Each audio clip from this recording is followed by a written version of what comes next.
امام ہلکی نماز پڑھائے۔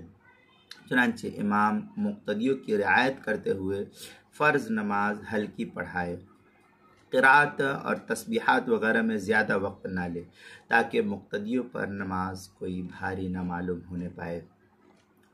چنانچہ اس سلسلے میں فتح القدیر کے اندر ہے وَلَا يَطُولُ بِهِمُ الْإِمَامُ لِقَوْلِهِ صلی اللہ علیہ وسلم فی الصحیحین اذا صلی احدکم بالناس فلیخفف فإن فیہم الضعیف والسقیم والکبیر واذا صلی لنفسه فلیطول ما شاء۔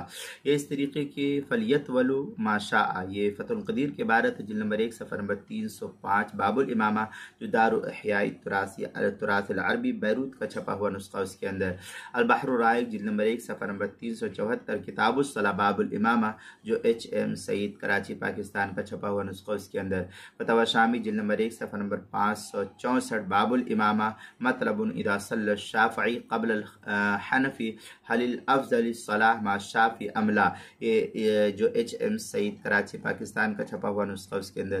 اسی طریقے سے نماز کے مسائل کا انسائکلوپیڈیا جلد نمبر 1 صفحہ نمبر 183 اور 184، حروف تہجی الف عنوان ہے امام ہلکی نماز پڑھائے، اس کے تحت اس مسئلے کی وضاحت نقل کی گئی ہے۔